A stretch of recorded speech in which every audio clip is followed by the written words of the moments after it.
আসসালামু আলাইকুম, সবাই কেমন আছেন? এই যে দেখুন, আজকে আমি আপনাদেরকে কোকোলা নুডল ও এগ নুডলস রান্না করবো। এই নুডলস আমি কিভাবে রান্না করবো সেই রেসিপিটা আমি আপনাদের সাথে শেয়ার করব। এই নুডলস রান্না করার জন্য এখানে আমি পেঁয়াজ কাঁচামরিচ কেটে নিয়েছি, সাথে দুইটা ডিম ভেঙে নিয়েছি। ডিমটা আপনারা ওইভাবে ভেঙে নেবেন, ডিম অনেক সময় নষ্ট বের হয়।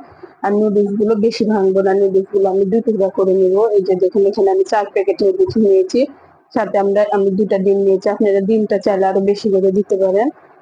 আমি সাথে ম্যাজিক মসলাটা দিয়ে রান্না করবো। আসলে ম্যাজিক মসলাটা দিয়ে এই নুডলসটা রান্না করলে খেতে অনেক মজা হবে। এই মশলাটা দিলে আমার কাছে একটু ভালো লাগে না, এই কারণে আমি ওই মশলাটা দিব না।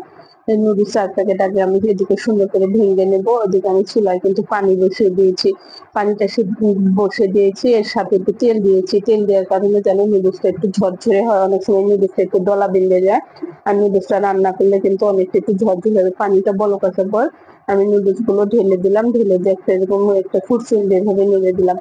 তো এভাবে আস্তে করে একটু নেড়ে দেবো, নেড়ে দিয়ে একটা বলক আছে, এটা নামিয়ে নেবো। এখন বলক এসে গেছে, এখন এটা আমি একটা জালের মধ্যে পানিটা ঝরিয়ে নিবো।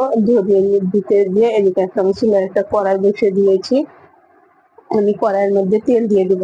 নুডলস রান্নার জন্য আপনারা যে পরিমাণে নুডলস রান্না করবেন সেই পরিমাণে তেল দিবেন। আমার এই নুডলসের জন্য আমার এই তেলটাই যথেষ্ট।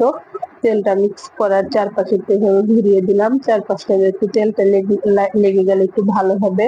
যে এখানে আমি পেঁয়াজ দিয়ে দিলাম, পেঁয়াজটা আপনাদের নুডলসের পরিমাণ অনুযায়ী দিলেন। এখানে আমি 4-5টা পেঁয়াজ কেটে নিয়েছি। আমার কাছে একটু মনে হয় পেঁয়াজটা বেশি দিলে নুডলসটা একটু খেতে বেশি ভালো লাগবে। পেঁয়াজটা যখন হালকা বাদামি কালার হয়ে আসবে, এখানে একটু আমি অল্প করে একটু আদা রসুন বাটা দিব। এই নুডলসের মধ্যে একটু আদা রসুন বাটা দিলে আসলে দেখবেন নুডলসটা খেতে কিন্তু অনেক মজা হয়। আপনারা ওইভাবে দিয়ে ট্রাই করে দেখতে পারেন।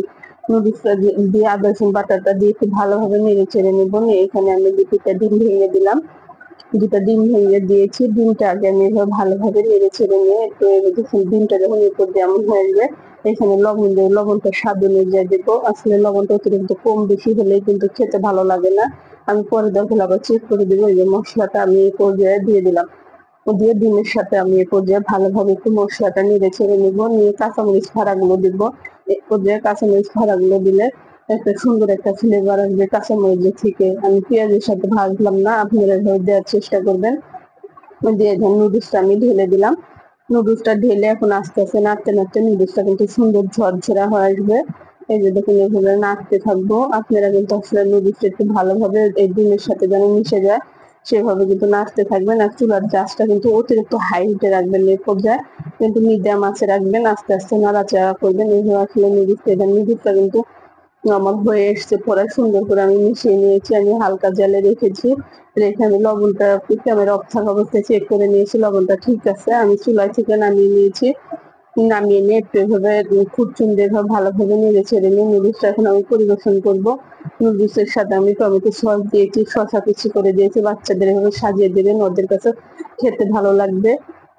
আসলে আমারও ভিডিওটি যদি আপনাদের কাছে ভালো লাগে, আপনারা আমাকে একটা লাইক দিবেন, লাইক দিয়ে আমার চ্যানেলটি সাবস্ক্রাইব করে দিবেন। আসলে পরিবেশনটার মধ্যে কিন্তু অনেক কিছু, এরকম পরিবেশন দেখলে বাচ্চারা দেখতেও কিন্তু সুন্দর লাগবে, বাচ্চাদের কিন্তু খেতেও ভালো লাগবে। ধন্যবাদ সবাইকে।